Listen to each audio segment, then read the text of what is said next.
les Sagittaires et bienvenue pour votre guidance de la deuxième quinzaine du mois de mai 2024. Donc je vous rappelle que c'est une guidance générale, ne prenez que ce qui résonne avec votre situation. Ce ne sont pas des prédictions ou des prévisions qui vous sont personnellement destinées, mais des énergies voilà, dont vous pouvez vous saisir. Si ça ne vous parle pas sur les énergies solaires, n'hésitez pas à consulter votre ascendant et votre signe lunaire. Pensez également à visionner les guidances mensuelles, les hebdomadaires, mais également les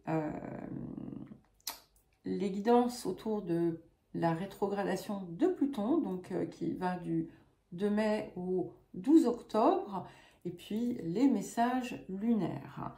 Et si vous voulez un accompagnement ou une guidance personnalisée, vous avez mes coordonnées, mon mail, dans la description qui se trouve sous la vidéo.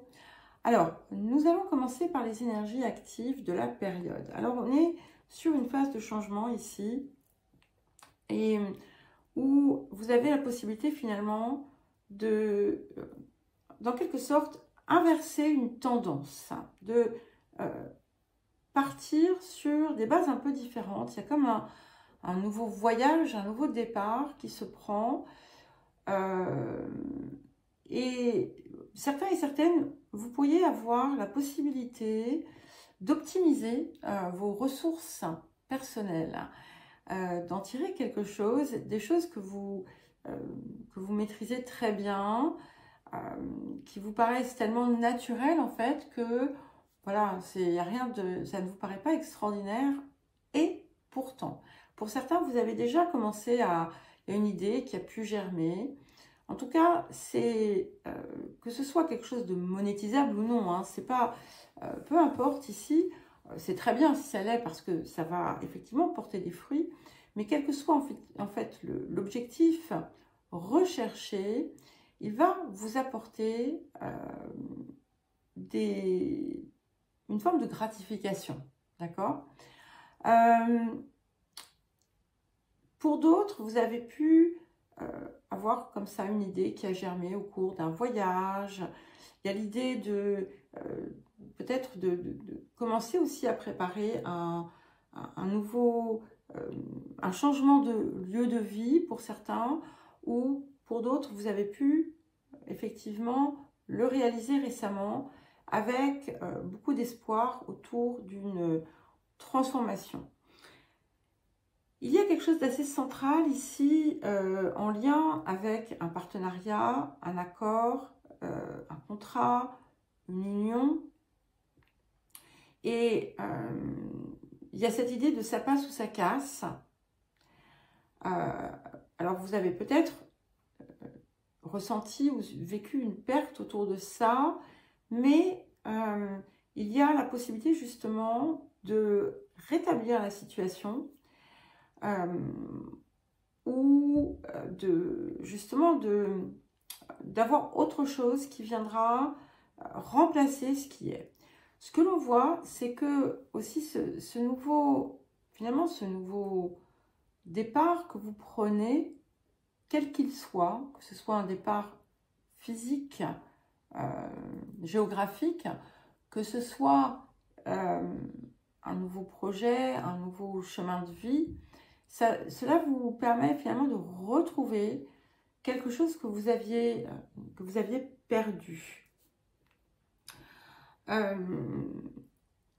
On sent aussi une forme de réflexion peut-être autour d'une situation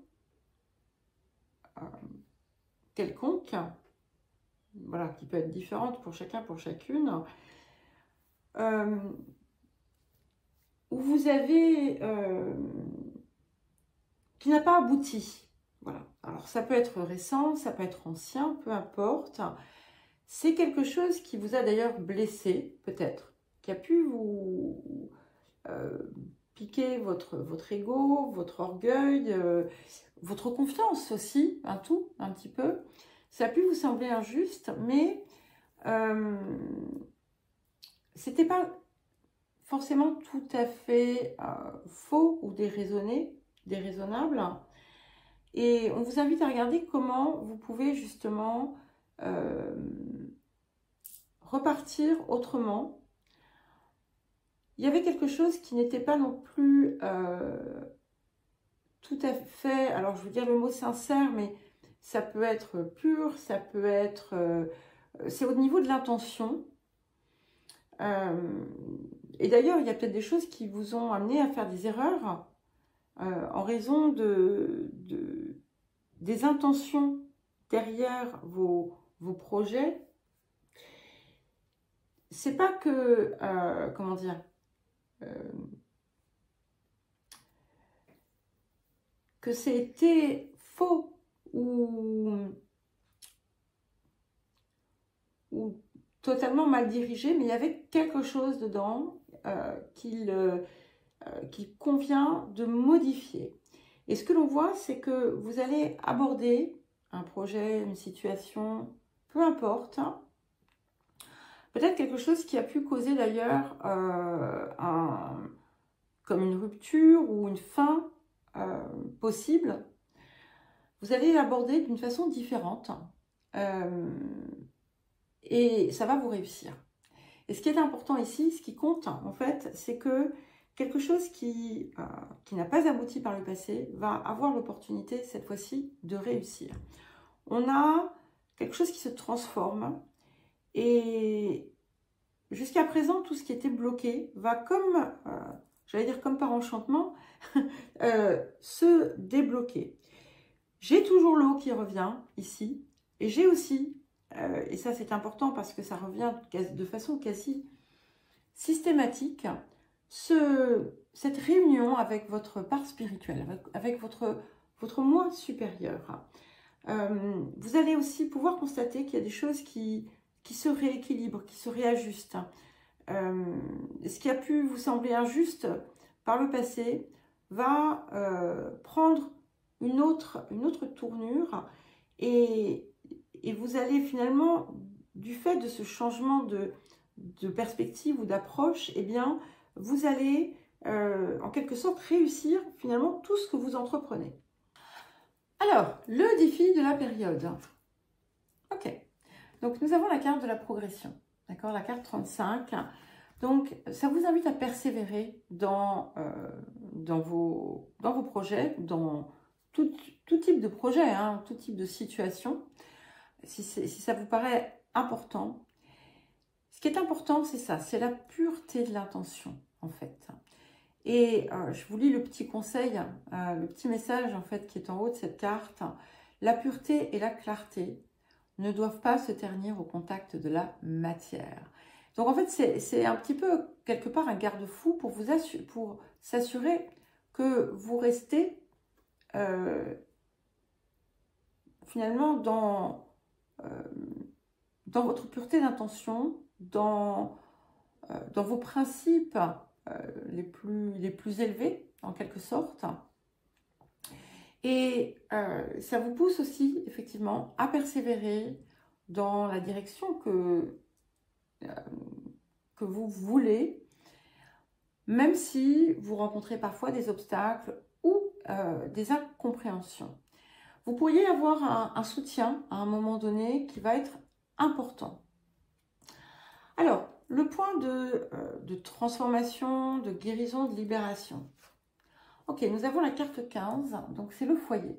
Alors le foyer, c'est à la fois l'espace sacré intérieur que vous créez en vous, hein, et dans lequel vous allez vous ressourcer, dans lequel vous allez chercher votre guidance, dans lequel vous vous connectez en quelque sorte. Mais c'est aussi quelque chose qui impacte l'extérieur. Et on a vraiment cette idée de rentrer chez soi. Et il y a quelque chose autour de ça pour vous qui est important. Alors, rentrer chez soi, ça ne veut pas dire retourner en arrière et, je ne sais pas, je vais vous donner un exemple, retourner avec son ex. C'est pas ça, hein. C'est en fait trouver la place, notre juste place, ça peut être effectivement en lien avec le lieu d'habitation. Et donc, pour certains, ça colle bien avec cette idée aussi, peut-être, de changement de lieu de vie, de déplacement. Bon, c'est un peu plus loin, donc ça va aller. Voilà, donc nous allons maintenant regarder le rapport à l'abondance. Ok, à l'abondance, en fait, c'est souvent au-delà de ça, c'est tout ce qui concerne un petit peu votre vie physique, en quelque sorte. Alors ici, on vous parle de coopération plutôt que compétition. Alors, ce qui est, je vais le rattacher finalement à ces petites erreurs que vous avez pu avoir ou faire, on va dire. Vous avez quelque chose en fait à rectifier dans votre comportement, pour certains et certaines, d'accord? Et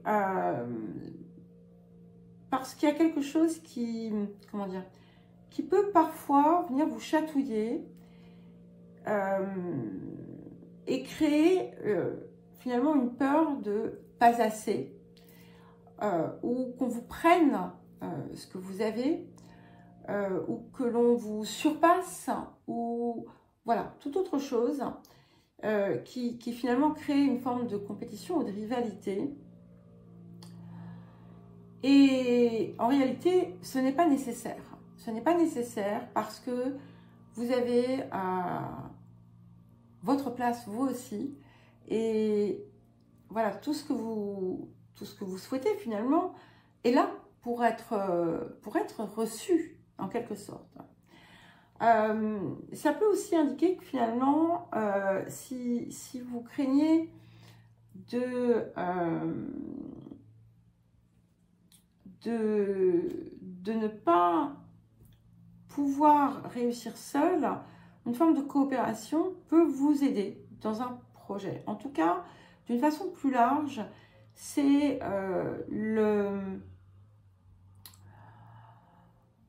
l'idée d'une forme de collaboration, de coopération, d'union aussi.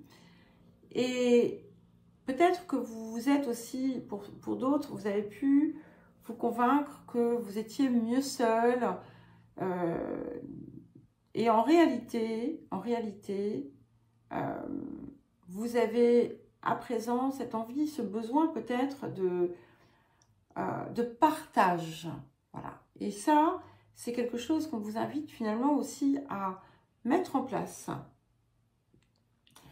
Et d'un coup, là, j'ai le 3 de coupe qui me vient parce que je vois les 3 petits personnages ici. Ça me fait penser à ça. Donc, n'ayez pas peur de transformer votre 3 d'épée en 3 de coupe. Voilà. Et comprenez que dans certaines choses que vous avez pu vivre, il y avait un miroir de vous. D'accord? Et que à présent, tout ça est prêt à être effacé pour repartir sur quelque chose de beaucoup plus sain, en fait. Il peut y avoir d'ailleurs à la source de ça une vieille, une très très ancienne rivalité. Alors, quel autre message ou conseil pour vous les Sagittaires? Nous avons la carte 1. Posez-vous et réfléchissez à votre parcours. Et ici, on vous invite à chercher ce qui fonctionne, ce qui ne fonctionne pas, ce qui a pu marcher, ce qui n'a pas marché dans votre vie et surtout, pourquoi. Notamment quand vous étiez, on va dire, entre guillemets, proche du succès, qu'est-ce que c'est qui a fait capoter les choses? Et ne regardez pas simplement les circonstances extérieures. Parce que forcément, vous allez y trouver des personnes, d'accord? Regardez s'il y avait des émotions secrètes, des choses qui venaient d'une certaine façon un peu frelater votre intention. Je ne dis pas hein, que c'est ça, ça peut être toute autre chose, mais ça peut être aussi tout simplement une peur qui vous a fait du coup agir d'une certaine façon plutôt que d'une autre. Mais voilà, vous avez quelque chose à comprendre pour vous aider justement à continuer votre progression parce que c'est quelque chose qui est amené à réussir. Ok? Alors, qu'est-ce que le vieil indien a à vous dire? Donc, j'ai 2 cartes qui sont venues, je les ai prises. C'est parce que c'est parce que tu trouveras la paix dans le tumulte que tu seras en mesure de connaître 1001 paix sans un seul tumulte. Se faire violence est parfois nécessaire pour connaître la douceur. À ne pas vouloir se prendre la tête. On finit par souffrir de tout prendre trop à cœur. Et le deuxième message, c'est tout ce qui existe dans la nature accueille de la conscience. Alors, si tu veux éveiller la tienne, chante et danse avec la leur. Tu seras plus grand que jamais. Tu seras plus grand que jamais. Oui, de ceux que tu auras osé rencontrer. Voilà, tu seras plus grand que jamais de ceux que tu auras osé rencontrer, ceux CE. Alors, ils mettent entre parenthèses CEX, donc les deux peuvent être applicables. Donc, en fait, vous n'avez pas à craindre l'extérieur. Il faut simplement oser. Voilà les Sagittaires, je vous souhaite une belle quinzaine. Je vous embrasse et je vous dis à très vite.